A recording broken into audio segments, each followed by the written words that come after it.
Peter Dowland is with us now on Drive. He is with the Central Highland Development Corporation, and he's here to talk us through some of the fascinating findings of your most recent business survey. Peter, welcome to Drive. Yeah, thanks, Adam. Thanks, Jasmine. Great to be here. You do these business surveys so you can keep a track, take the temperature of the business community. What did the most recent one suggest to you? Yeah, absolutely. So we do it on an annual basis. We have our set questions that give us that trend analysis that we can take forward, and then we pop in some questions of other interests that are sort of relevant to that time period. But I think the key thing is that the overall picture for our region is really positive. So our business owners have come back and said, listen, we're quite positive, and some of the stats, like 78%, are saying that they are maintaining or improving their overall performance. That's a really high stat, which is really pleasing for us, because the other thing that's coming back quite clearly is that, 4 in 5 businesses have seen massive cost increases. So they're the challenges and the barriers to continually being, a proactive business that's making money and being able to employ people in our region. So it's pretty interesting at the moment. I think we're quite a positive crew generally, but those costs of running a business is having its impact. What about staffing? Because we know right across the board it seems to be a challenge everywhere at the moment. Is that something that's also affecting Emerald? Definitely, yeah.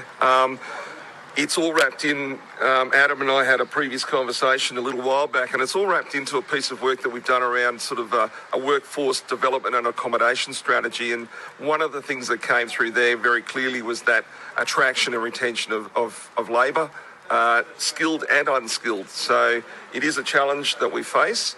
And when we did that piece of work, we actually worked in the space of integration. So it's not just about the housing. It's also inclusive of the childcare. It's also inclusive of the fares to fly in and out of region. There's a whole host of underlying factors that have an implication on the ability to attract and retain a workforce. Okay, so you're saying part of that solution is cheaper airfares and childcare in Emerald? Absolutely. So if you could find the housing, and we're certainly trying to work towards some solutions there, then the next thing is we can move to the place and we've got a place to live, but we've got some littlies. So Emerald's average age is 34, so we're a really young and vibrant community. And that's the average age of the region, not just Emerald. Is that right? Yeah, 34, and it's only gone up. I moved here 24 years ago and the average age was 33. So I am surprised by that, because in a lot of the country towns that we broadcast to, we have an older population and an ageing population. Why is Emerald and the Central Highlands, generally speaking, a younger population? I think because of its industry base. I think it's seen as an opportunity to take advantage of a role in industry up here and bring a young family with you and make good and then move on potentially. But what we find is a lot of people actually stay around. They sort of have a 5-year plan. But that extends to 25 because of the really relaxed environment that we have here. It's easy living, it's 5 minutes to work for most of us, and that's a plus.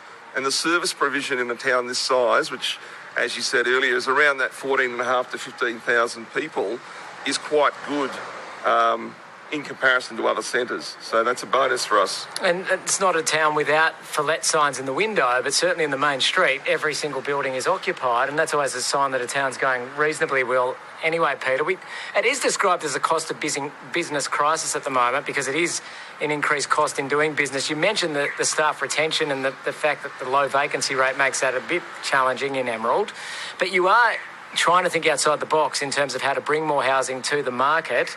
And what are some of the strategies or the avenues that you're going down at the moment? I think we've just tried to look at some education pieces as much as anything else. So one of the things we've done is worked with a startup modern materials company, so Modular Homes, and worked with them and a local mining company to house a display home in town. So it's just around the corner. And it's really there to educate our community as to the quality and the timeliness and the cost of modular building. It's not the solution, but it is part of the solution. It has a place in housing in our region.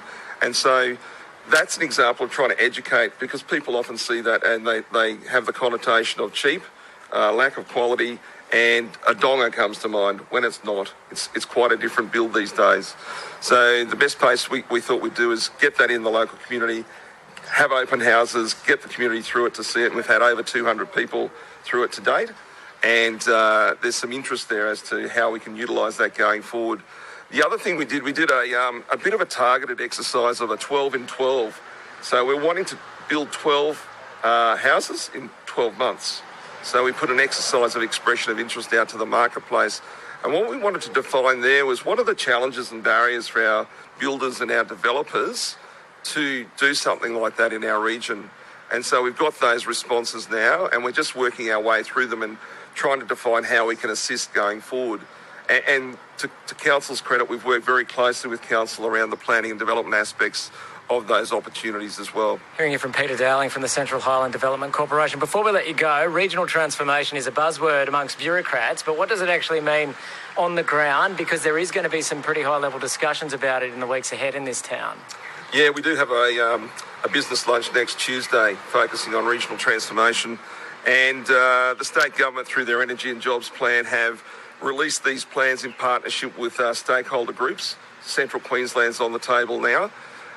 It's all to go with that energy transition, that decarbonisation of industry and business. And that's a really important part to play. We want to be part of that solution going forward. Especially when the biggest contributor to your economy is coal mining at the moment. Yeah, and it's good to understand that breakdown of coal mining is not all thermal, which is the energy side of the equation. It is still making. So 60% of our operating mines are still making coal. So, yes, we're right at the heart of that transformation agenda. We want to play in that space and be proactive. And thus the invitation to state government to come out and have a chat next Tuesday about that. But we've gone beyond that, and we've got a speaker from one of our coal mines to talk about how they are decarbonising and automating their mine and looking at collective regional ways of taking this forward proactively. Been hearing you from Peter Dowling with the Central Highland Development Corporation. Peter, thanks for joining us this afternoon. Thanks, Adam. Thanks, Jazz.